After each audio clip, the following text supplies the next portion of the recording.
Hi, before we get started, I just want to let you know about a couple upcoming conferences and tours. First, we have the Jung in the Heartland 2022 virtual conference with Donald Kalshed and Tom Singer, hosted by the Jung Society of St. Louis, and that's on September 30th and October 1st, 2022. More information is available on the homepage of our website or go to the Jung St. Louis website, jungstlouis.org. Also, we have Jung in India 2023, a Jungian encounter with the nature and wilderness spirit of India, with Ashok Bedi, MD and Jungian Analyst from February 3rd to 15th, 2023, and there are 12 CEs available for that. Also, Jung in Ireland 2023, from March 20th through April 3rd, presented by the New York Center for Jungian Studies. And we're mentioning that because one of our analyst members, Mary Doherty, will be presenting during the second week of that tour.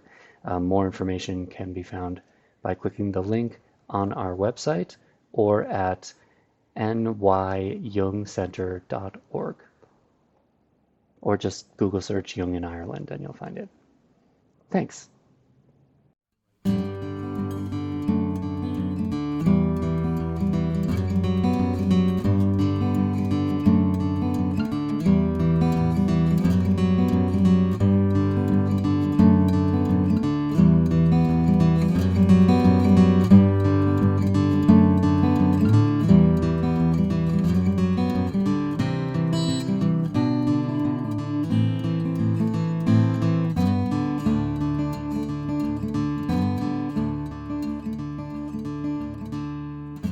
Welcome to the Jung Anthology Podcast from the C.G. Jung Institute of Chicago. For the third episode of Marion Woodman Month, What Soul Tells the Body? Woodman's Discovery. In this episode, Patricia Martin interviews Tina Stromsted PhD, who was a student of Marion Woodman's somatic therapy work. Over the years of studying and collaborating with Marion, the two became friends and colleagues. In this interview, Tina opens up about what it was like to work with Marion Woodman, offering rare insight into the practices Woodman developed to help people achieve wholeness, body, and soul. Tina Stromsted is a Jungian analyst, board-certified dance movement therapist, somatic psychotherapist, educator, and author. Past co-founder and faculty of the Authentic Movement Institute in Berkeley, California, she currently teaches at the C.G. Jung Institute of San Francisco, Jung Platform, and as a core faculty member for the Marion Woodman Foundation.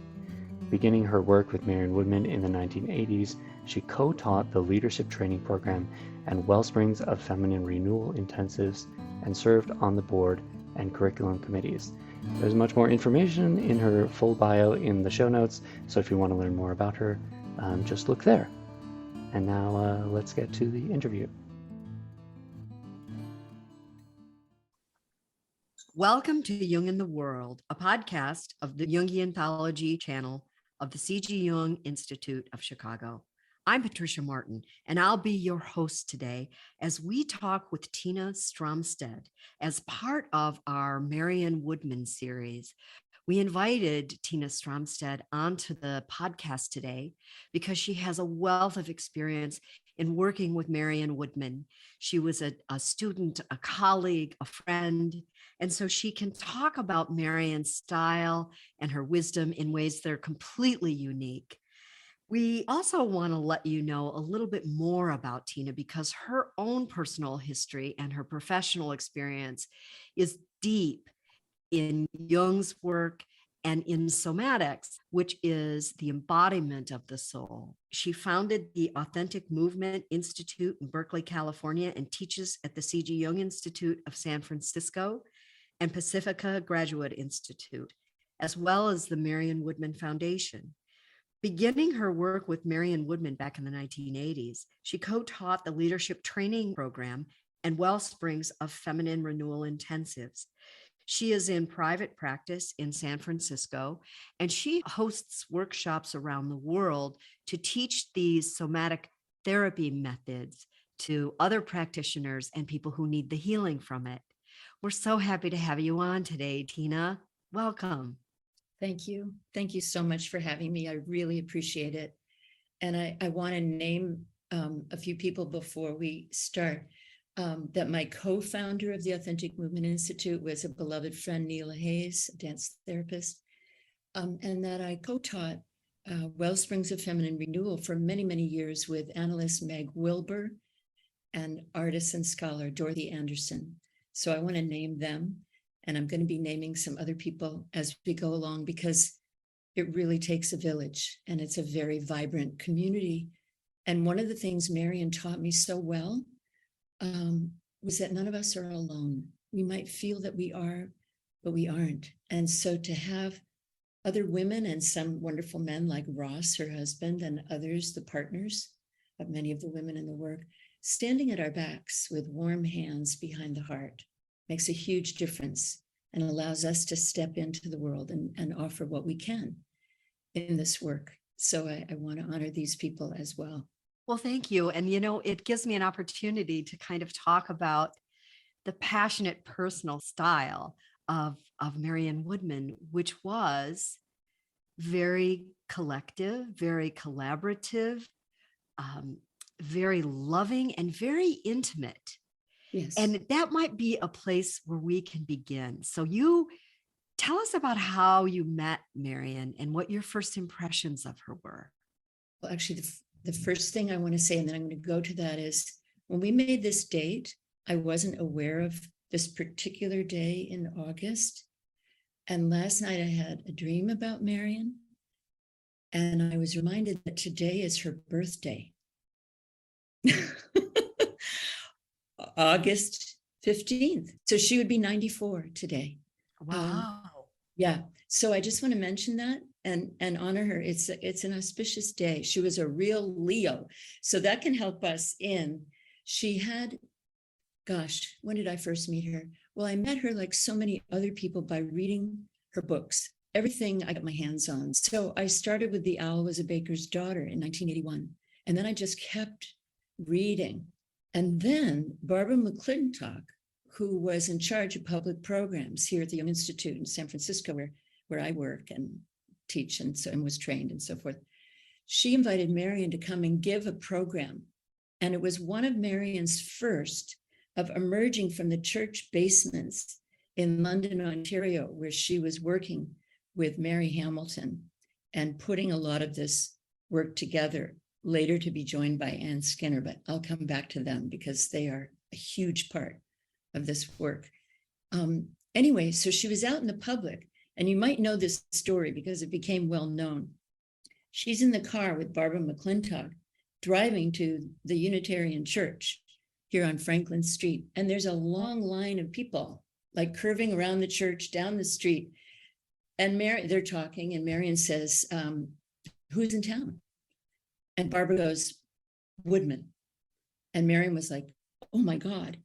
So this was her first brush with what she said. I didn't know people would really read my books. I had to write them, but I had no idea that the collective would pick it up in the way that it did, because they were soul medicine. And so I was there at the Unitarian Church when she first came here, and in the 1980s. And she told me a little bit more about it later, but she actually told the audience, she's sitting in the front row in the pew. The podium is up there. Her father, as a minister, was a pastor, was always at the pulpit. And so now she's going to go up there and do it. It's her turn in her feminine body. And she nearly fainted. Oh. So she's about to fall over in the front row in the pew. And so she picks herself up and she goes out into the parking lot and she prays to Sophia, please come through me. Please allow me to do my best, in humility with thanksgiving. And she grounds herself and she comes back in.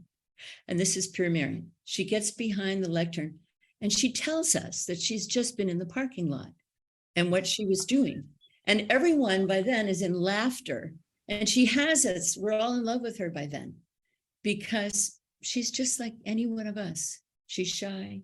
She's afraid. She's completely authentic and passionate. And then she drops in and we're right with her. The place was packed. And the next day we had a workshop down by the water here in which she worked with the body. She lectured. She always brought these together. And then she said, okay, that's enough talking. Now, let's see what's really going on here.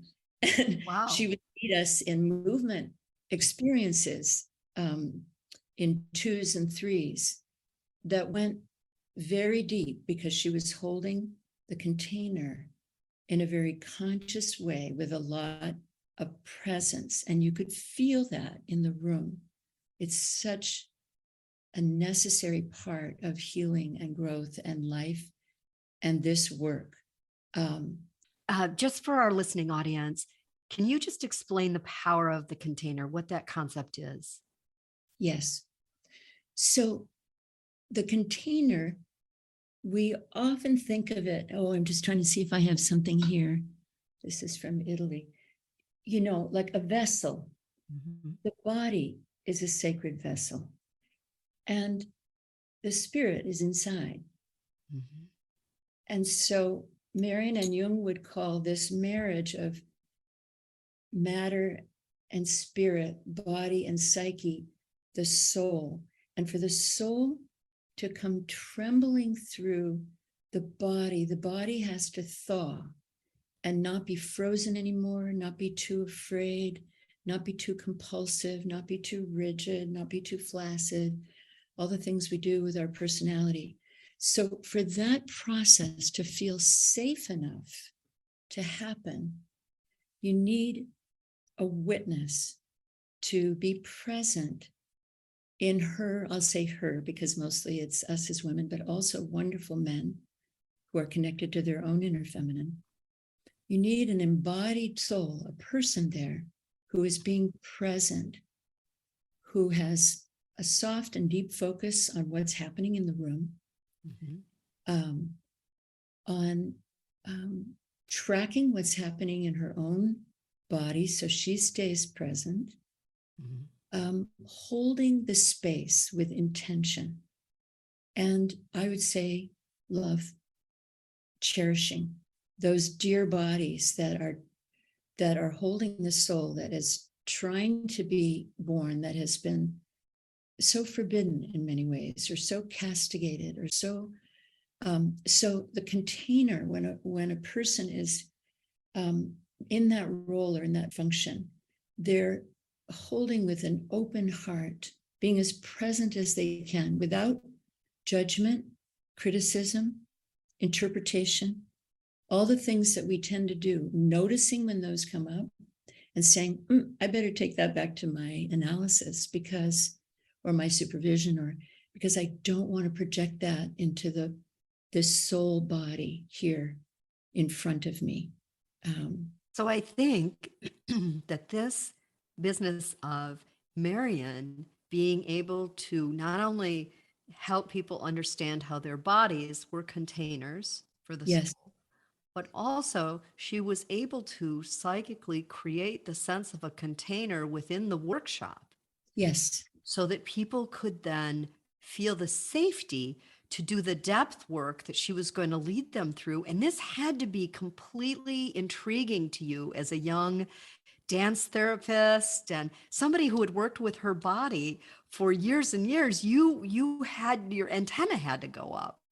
My antenna were vibrating and quivering, and my body was so happy. At that workshop, I actually came up to her afterwards and I said, I just wanted to meet you. And I think probably touched my heart and said, thank you so much for your work. And then the shy part of me started to walk away. And she said, wait, who are you? Like that. She would just do that. She wanted to know you. And I think she had seen me in movement on the floor. I don't know how, there were so many people there.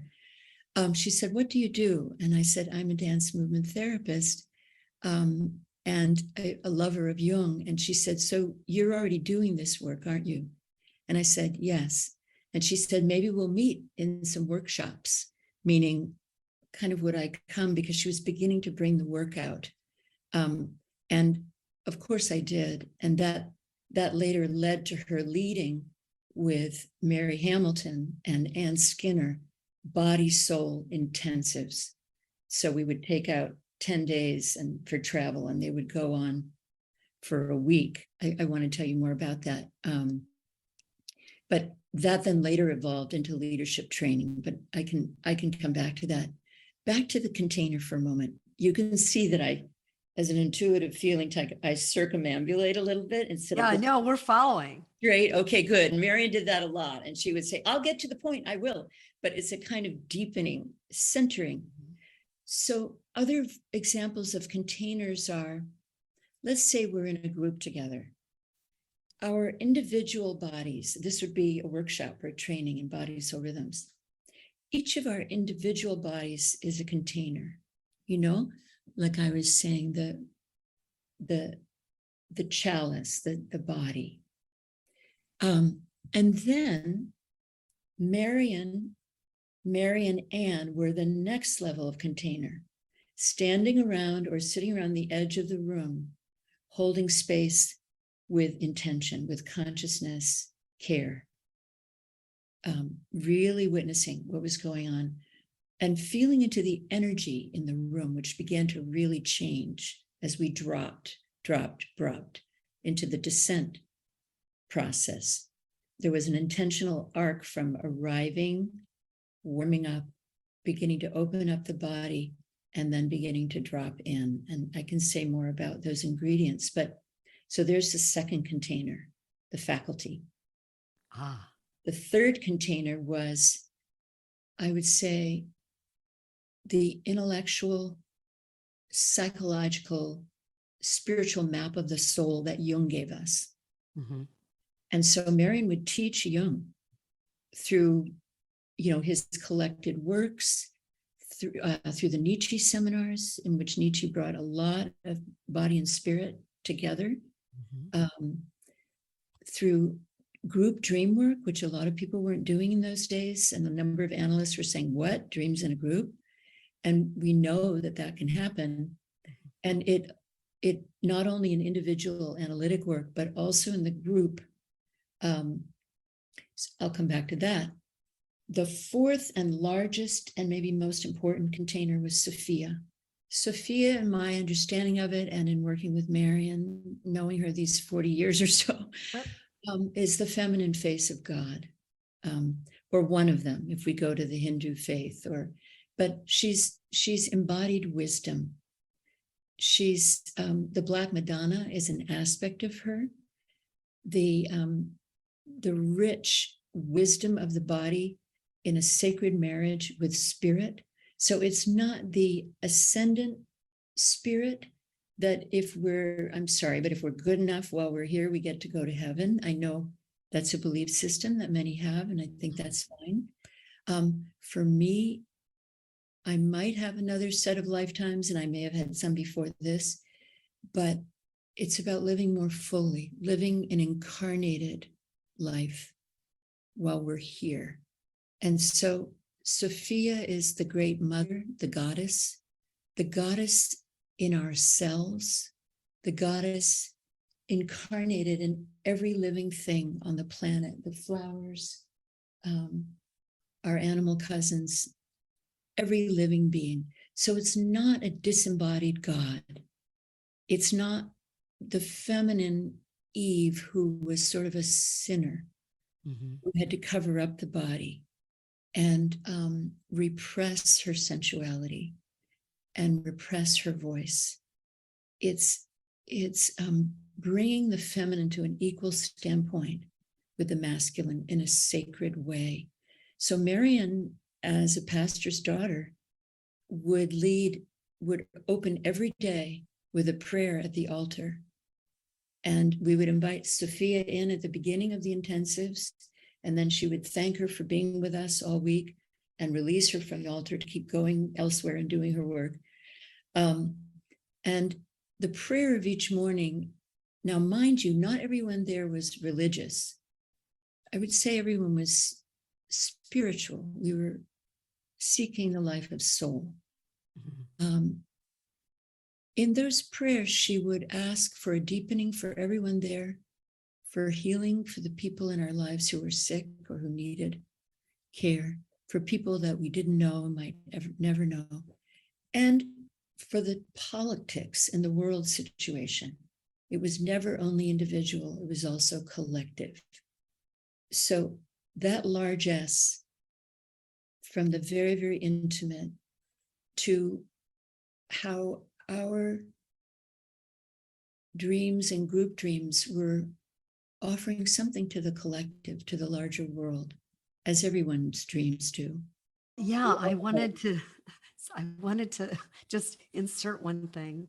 When you Please. said to me that you had a dream after you got with Marian in it, after you got invited, every single person I have interviewed for this series had the same thing happen. So I'm pretty convinced that Marian is along for the ride here, and is delighted that not in an egotistical way that she made her mark, but more that some of these lessons may have life for a next generation, because the cultural repression of the feminine has cost the culture dearly. And that was part of her message as well, I think. And we're lodging some of that in our bodies. And so when you began to work with, dropping deeply into the body, what were some of the feelings? Like, how did that feel? Thank you for that. And it's so moving to hear that we've all been having these dreams. I have no doubt that she's here and she's alive in each of us. And I think the spirit that she embodied, that she worked so hard to claim her own voice, her own standpoint, has left an incredible legacy for all of us. So I'm very honored to participate in this and in the larger project, let's say. For me, I think all children are dancers. I think when we come out, we're natural movers until we hear, that we should sit still, or we make someone uncomfortable, or we go to school and we have to sit straight up, in first grade or whatever, unless we have a really good teacher who knows that we mostly learn through play. In any case, so being in the body has always been a huge part of my life. I went from being a dancer who trained in ballet because my parents said, stop fidgeting. So they put me in ballet classes at 4. And I learned about perfection because there's so much discipline in ballet. Very beautiful, very skyward, not particularly connected to the earth. And you dance, even if your ankle is sore, and even if so you don't necessarily pay a lot of attention to your body. It's very interesting.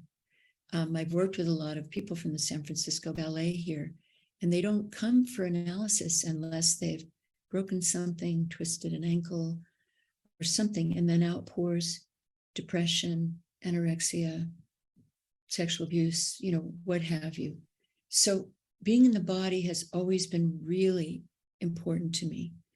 And when I was teaching dance, I would look not for perfection, not for everyone having to do exactly the same movement in the same way, but how, if you have 12 or 20 doing a movement, everyone will do it their own way. Or you just see something. So I'd say, hey, and they go, oh, did I not do it right? Because we're so ready for criticism. My body isn't right. My movement isn't right. Am I following the rules, etc.? And I would say, wait.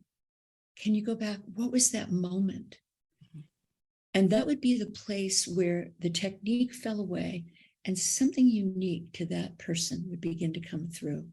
And for me, that was soul. It was like something, it's like Leonard Cohen saying, forget your perfect offering. there's a crack in everything. That's where the light comes through. And it was in the mistakes, the accidents, that something genuine would come through, which would be soulful. So I got very interested in that and went back to study psychology, worked with people in psychiatric hospitals, and then later met Marian. So dropping in was familiar to me, but I was so used to, as the oldest child, being the teacher, the leader of the group.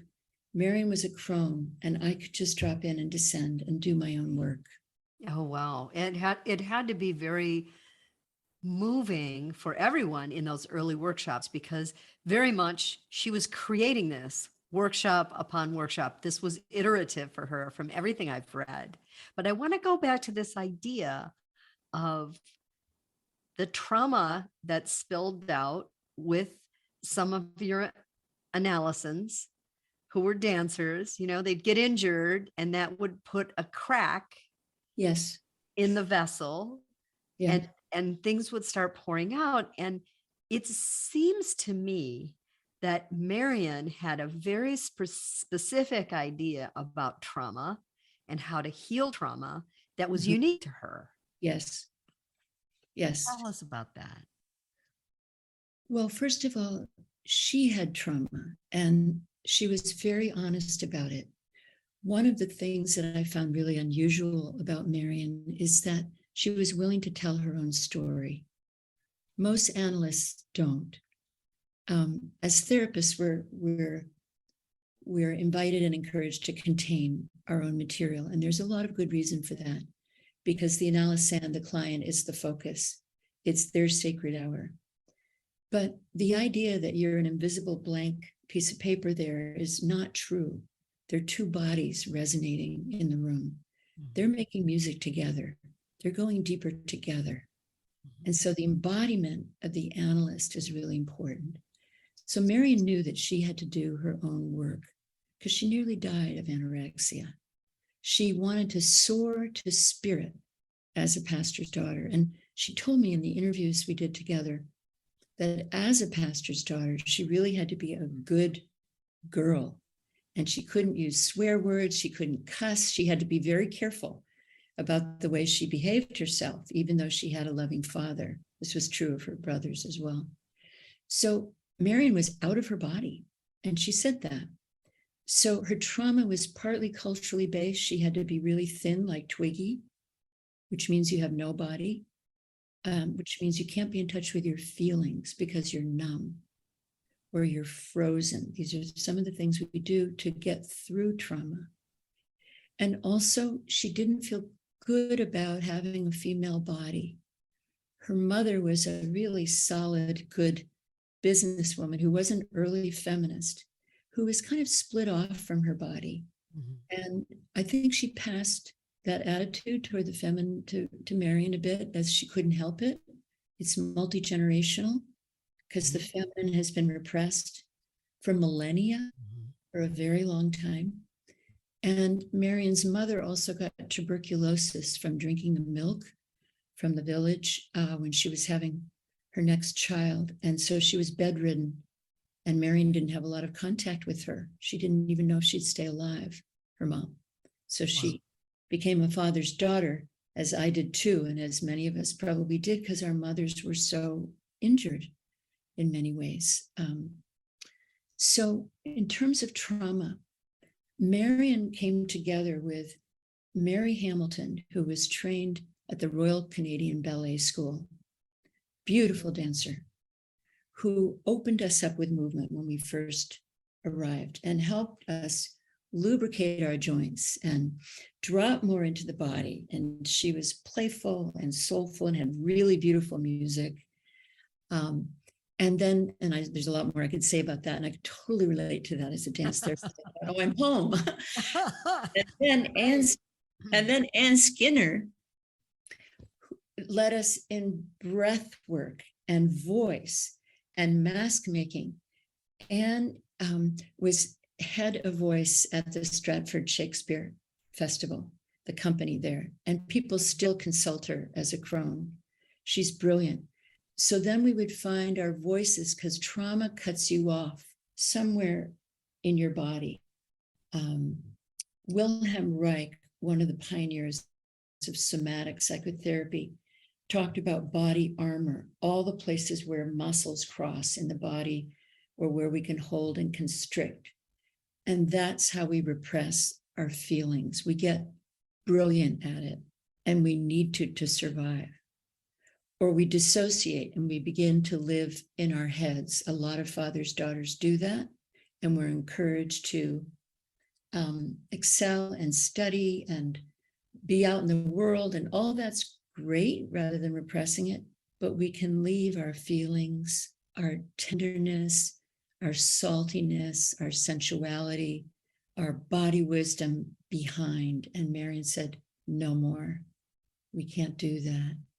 So her trauma work involved the arts, movement, voice work, mask work, all the ways that soul and body can speak, not just verbal psychotherapy. This is interesting to me for a lot of reasons, and I know it'll be interesting to other people who are listening, because I think there is, for everyone who had an experience with Marion Woodman, they talked about her charisma. Yeah. And part of that, as far as I can tell, is that she was unself-conscious. She wasn't trying to be perfect in front of anyone anymore. She was disciplined. Yeah. She knew exactly what came next in the workshop, but there was this inner strength she had that allowed her to fumble or stumble. Or do I have this right? Is there an opinion you have about what made Marion Woodman so charismatic? Oh, it's a great question, Patricia. She was in my experience, a very complex person, in a beautiful way, many layers, many sides to her. She was very disciplined, as you said. She got up at 4:00 every morning to prepare the lecture for the workshop, which would start at 9. She was a teacher of Shakespeare for 24 years and literature. She brought all of that in.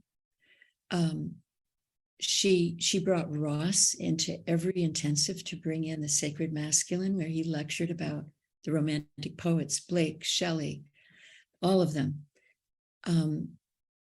She was outrageously funny. So just when you thought you were kind of getting serious and going to a deep place, she would say something totally outrageous, and you would laugh. You would be startled and you would laugh. And laughter is deep body work. And so then it was like a reset. It was like I was thinking one way, but now I'm open to wherever we're going. So she helped us surrender our ideas, our willpower. She had been very willful. In fact, she had a dream that her analyst, Dr. Bennett, you may have read about this, was in the analysis, was pulling a rotten tooth out of her mouth.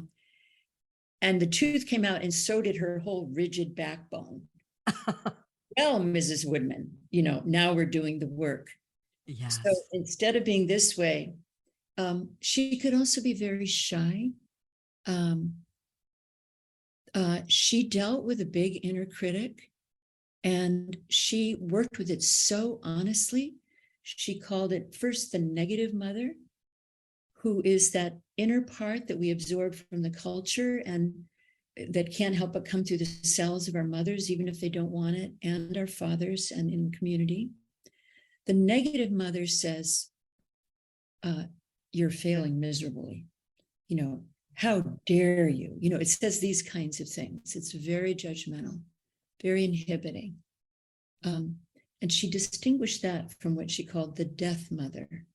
My colleague Daniela Seif interviewed her about that and has done some beautiful work in that area. The death mother is the one who says, why were you even born? Die. Why don't you So it's horrible stuff. It's even hard to say it. I want to kind of do a cleansing here. But the negative mother criticizes you for the way you do things. The death mother criticizes you for being. They're very different and related. And so we got to identify those introjects that were in our own bodies that were talking to us without our even knowing it. So we got to talk back. And we also we got much more in touch with the shadow in the body, forbidden emotions, things we weren't supposed to say growing up, the rage, the terror, the grief. These are the things of trauma that get frozen in the fight, flight, freeze, or affiliate, which is another possibility. Reach out for help. System. This is trauma. And so Marion, because of her own work, was not afraid to go there. So we learned to trust her. She could be everything from gracious and elegant, full of poise. And then the next moment we'd be doing a movement exercise, or we'd have a mask party with all of our masks that we were building all week long based on our shadow energies, each of us making one. And she came out at one point with these giant balloons in her bra.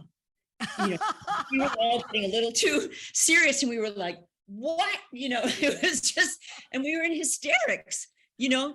So it was no holds barred, whatever the work needed.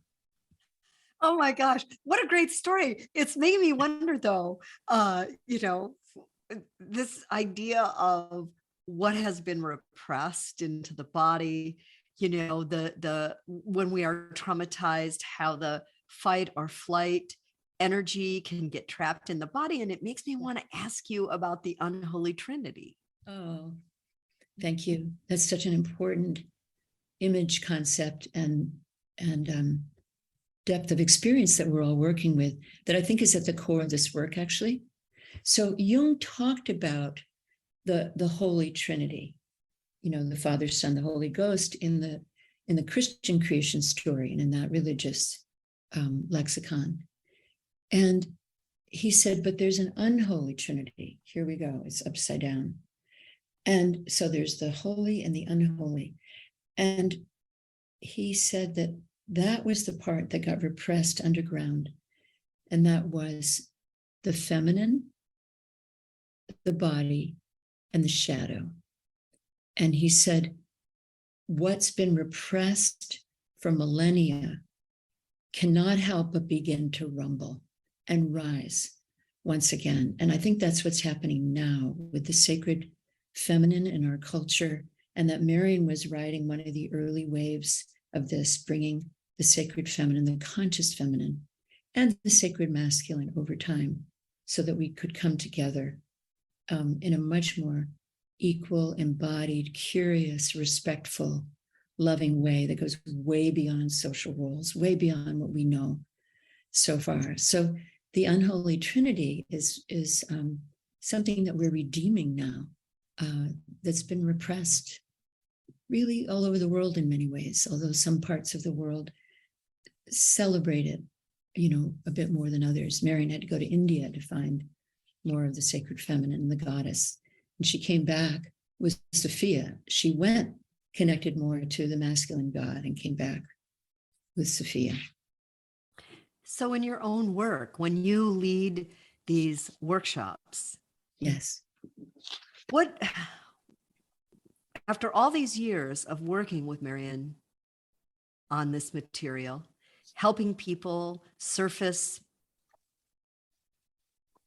concepts and archetypes that are, deep into their unconscious lives and surfacing that into their consciousness, it makes me want to ask you, what has this taught you about life? It reminds me to surrender more, to slow down, to live life more fully, how precious life is, how important relationships are, how love is really at the center. You know, when I was in graduate school, you couldn't even find love in the index in the back of our textbooks. It just wasn't there. It was logos. So it was all about ideas. It was all verbal. You know, we were trained to write down what we said and then what he said or what she said, but not really the dance that was going on between us in the room. Marian, and I want to mention another beautiful colleague, Jung, who's another leader in bringing the body forward in the Jungian world, a Jungian analyst. Marion, Joan, and some other analysts, and then myself, started bringing active imagination and movement in the body into the international analytical community in the congresses that we have. In fact, we're about to teach in a week or so in Buenos Aires, because the analysts themselves were very verbally oriented. And at first, people were sort of afraid to have the body there. I'm sure people did it privately with yoga or different things. But to do it together in Jungian community and to drop our personas, our social roles, and just be there together, working with the body. After a while, we actually had a long waiting list of people who wanted to come in because it started to build community, and people would high five in the halls during the Congress because they had been partners. They'd connected nice.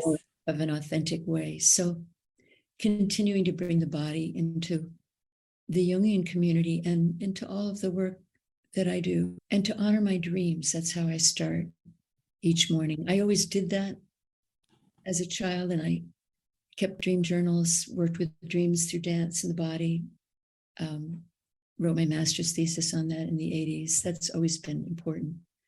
But continuing to do that and to trust my own voice, that we become crones and we don't hold back. It's discerning. You don't just blabber. But there's what Marian called the silver sword, the discerning masculine that begins to come through in women as we age and work on ourselves. It's not just having an opinion and thinking that's strong. That's reactive. It's earning our standpoint, earning our voice, earning. Trauma cuts off the voice. Women are often taught to speak a little more like this, you know, and be polite and appeasing, and no, not that we're not going to be thoughtful and polite, but when you integrate, when you develop more of the masculine, you find more of your own voice. And the intensives would lead toward the I am, the final exercise in which we made statements. I am myself. I am loving. I am rooted in the deep Mother Earth, and I am bringing the gifts of this into the world. You know, I am dreaming. I am a dancer. I am vulnerable. I am strong. I am. So we found that place inside through all of the work that went on all week, and through integrating the shadow. We would gradually take off the shadow mask with the trembling body that was integrating the opposites, the persona and the shadow, and include that in more of our wholeness. Well, that's reminds me of a quote that I came across. Yes. That was written by Marian, and I just want to, I want to hear your thoughts on this. Marian said, as consciousness develops, the body will act as a donkey for only so long. Men, as much as women, need to know that their soul is grounded in their own loving matter. Subquote, this is who I am. Every cell in my body tells me this is of value to me, not to my persona, but to me. Yes. So I take from that when we are tuning into our bodies, it is part of learning who we are. it's part of knowing ourselves, and it's part of what leads us then into this process of what Jung would call individuation, where the unconscious meets the conscious, and we are therefore transformed. Yes. And as you said, cellularly. Yes. It's not just an idea or knowing about our personal history or having insights. Those are important. And that provides something of a map that allows the ego to say, okay, maybe it's okay to surrender and to descend into the dark, fertile ground of the body. It's cellular, because that's where the memories are held in the body. That's where the deep emotions are. This is our, this is the house of emotion, the home we want to come back to. Yeah. So I wonder, as you continue this work that is inspired so much by Marian's, you've put your mark on it, you've made it your own, you're headed to Buenos Aires, you're also giving workshops in Italy. And as you do this work, what's next for you in your becoming, Tina? Thank you for that question. Well, I'm working on a book, so I'm very excited about that. And it will really be about bringing the body through more and more in analytic work, but also in daily life, the sacred feminine and the sacred masculine. And, continuing my commitment to my deep analytic work with people who are on their souls' journeys. I love the work, and I feel honored to be able to do it.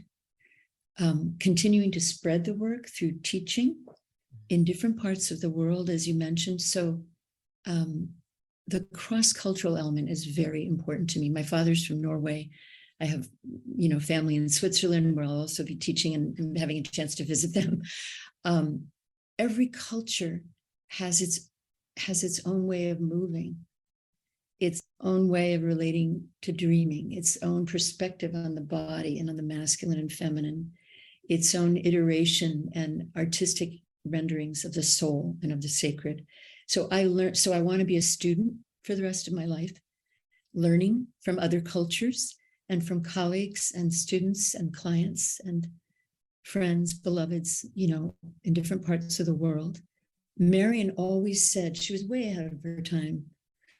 She said, we are one world. And with the internet, social media, all of that, I think, have a responsibility to be global citizens now, not just to live in the silo of making America great again or any of this. It's how do we all impact the world ecologically, relationally, interculturally, on every level, spiritually. How do we come together? Because we have to. Jung said the future of the planet hangs by a single thread, and that is human consciousness.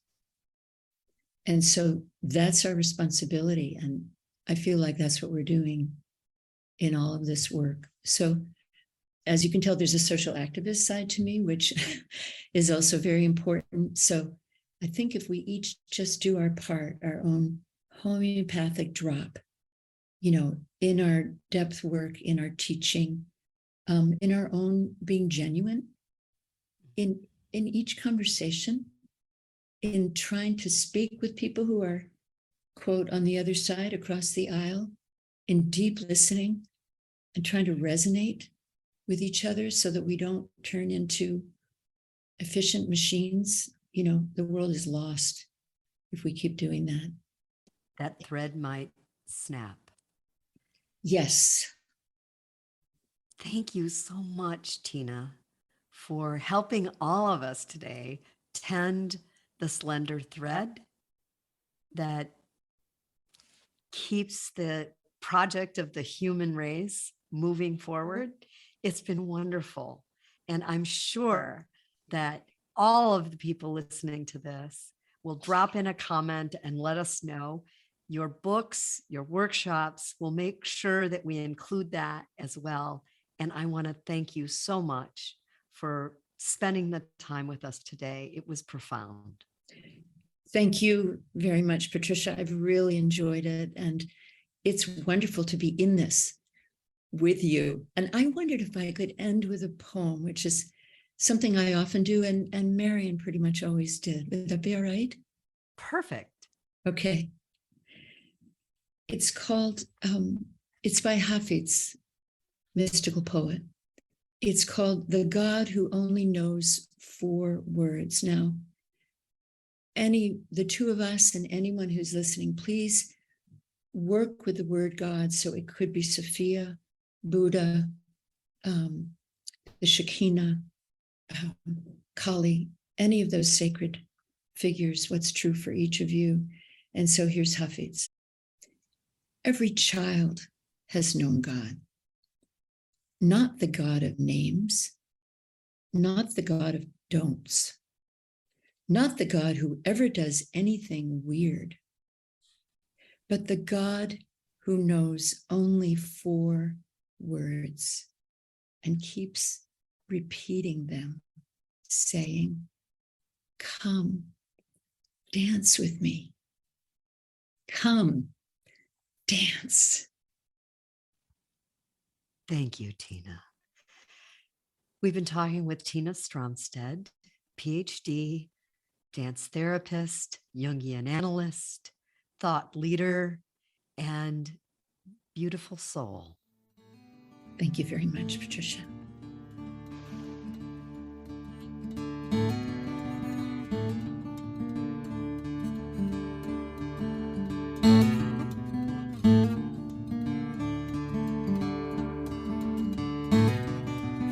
Thanks for listening. If you'd like more information about training programs, archives, this podcast, or to find a Jungian analyst near you, visit our website, jungchicago.org.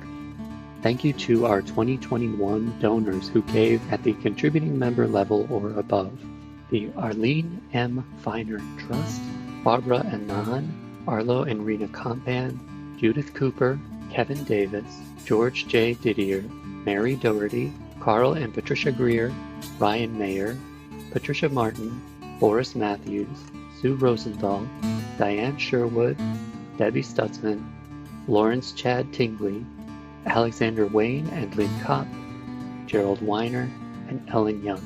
You can also become a supporter of this podcast by visiting our website, jungchicago.org. Thanks.